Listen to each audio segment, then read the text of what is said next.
So episode 1 मा जस्तै कि तपाईले देखिसक्नुभयो मेरो घरमा चाहिँ एउटा अननोन प्लेयर आएर मेरो चेस्टबाट चाहिँ सामान चोरेर भागेको थियो। त्यो प्लेयरको पछि गर्दा गर्दै म पार्टीसम्म त पुग्छु, तर मैले चाहिँ उसलाई भेटाउन सक्दिनँ। सो अब मैले यस पछाडि मैले के गरेँ र यो प्लेयरलाई मैले भेटाएँ कि भेटाइन, यो हेर्नको लागि चाहिँ भिडियो अन्तिमसम्म हेर्नु होला।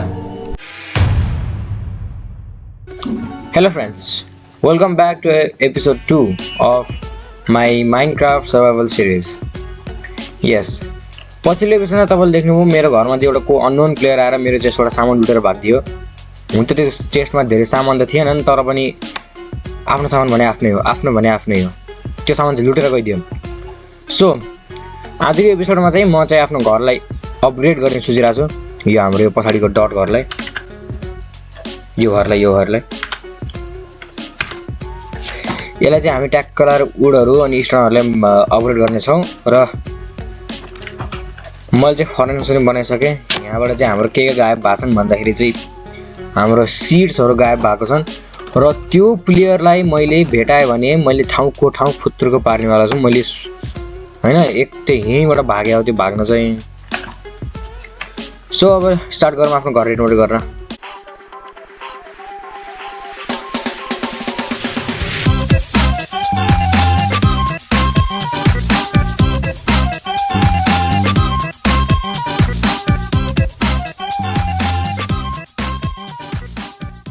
र एक्स पनि फुट्यो, अब फेरि अर्को एक्स बनाउँछन्। त्योभन्दा फेरि यहाँबाट स्टोन माइन गरौँ।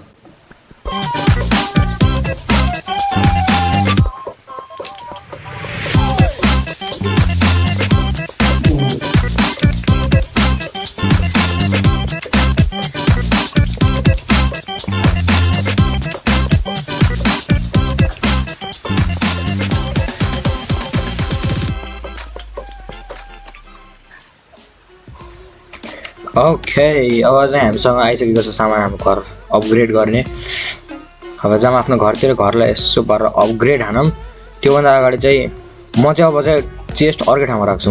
यति खुला लाग्दैन, फेरि पनि त्यो प्लेयर आउन सक्छ, त्यो प्लेयर थाहा छ। त्यो मैले चाहिँ यो अब चेस्टलाई चाहिँ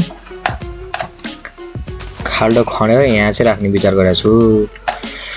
मेरो चेस्ट अब बस्छ यहीँ। कहाँ गयो चेस्ट? यो चेस्टलाई चाहिँ अब हामीले यति राखौँ, किनकि अब त्यो बाहिर राख्दा सेफ छैन। जो पनि आउँछ चोरेर भागिदिन्छ, अनि यसरी बाहिर राख्नु त भएन।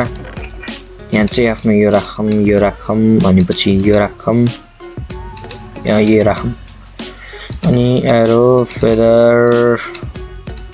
फेदर उल के म अनि हल्का फुल्का चाहिँ चाहिने तिनी बना। पहिला चाहिँ हामीलाई चाहिँ हल्का फुल्का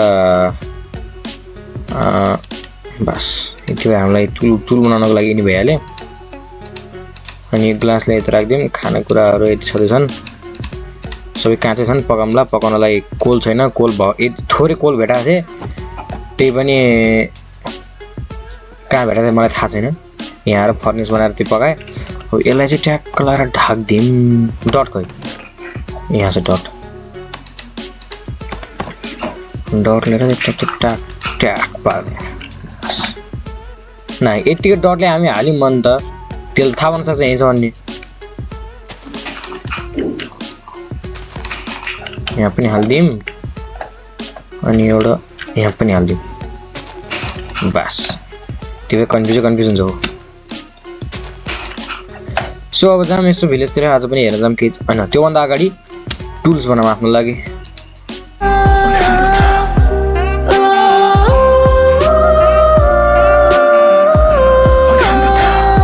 ओके, सो जाऊँ अब भिलेजतिर। रात पर्ला आजको रात भिलेजमै बिताऊँ। भिलेज यता हो नि, म फेरि बिर्सिहाल्छु नि त। लखा भेडालाई हान्ने भने त्यो लाग्यो कि लागेन मलाई थाहा भएन। जाऊँ भिलेजतिर, हेरौँ भिलेजको हालखबर के कस्तो छ।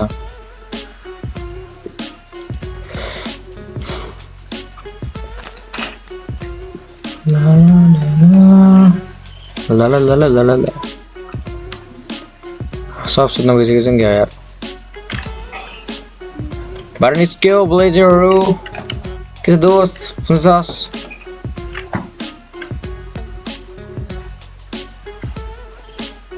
ओहो आइरन दाजु तपाईँ यता हुनुहुन्छ, सन्चै हुनुहुन्छ तपाईँ? ठिकठाक। अस्ति चाहिँ मैले तपाईँलाई भिलेजको टुर त्यति राम्रोसँग दिन सकिनँ। आज चाहिँ मजाले टुर दिउँ। ओए ओए कहाँ जाँदैछ यार? ओए क्रिपर छ नि त यार त्यहाँ त। आइज क्रिपर बेबी आइज ल खा। फट गया क्रीपर का। वो नहीं बोलेंगे, क्रीपर का फट गया।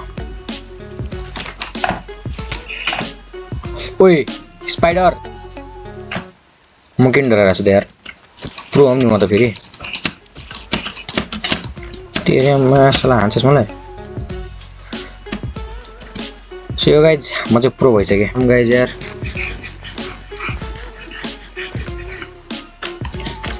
ओके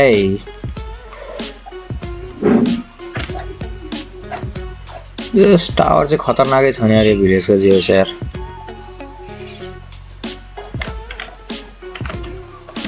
यो नै मैले किबोर्डलाई मान्नु पर्छ यार मेरो किबोर्डलाई। ओए के छ क्या? बास यो हो नि त यार लुट भने यार।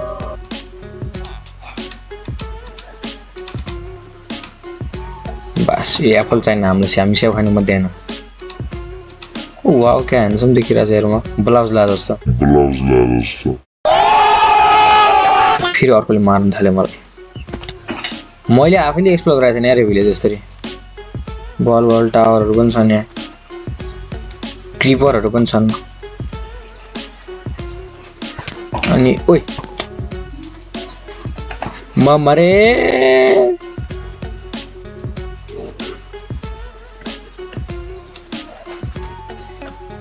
ओए माछा चाहिँ त्यही प्लेयर होइन? अब हो अब म जान दुई हातमा बचाछु यार। म त्यो प्लेयरलाई मैले देखेँ गाइज यार। त्यो टावरमा बिराछ त्यो बक्री टावरमा थियो यार त्यो गाइज। आइरन गोलम दाइ बचाऊ यार मलाई। उताबाट जम्बी आइरहेछ दाइ बचाउनुहोस् मलाई। आइगयो के? धन्यवाद दाइ धन्यवाद। खाना पनि छैन यार मसँग, ब्रेड मात्रै छ। अन्त ब्रेड पनि खानै हो। त्यो प्लेयरलाई खोज्नु छ क्या यार। नाम ट्याग देखिरहेछ सायद। वेट जामै गइसक्यो फेरि। त्यो प्लेयरलाई त मारेर छोड्ने यार मैले। कहाँको प्लेयर त्यो सायद मेरो भाइले लिक गरिदियो होला त्यो चाहिँ। यहाँबाट चाहिँ अब पार्कर हान्नु पर्ला जस्तो छ।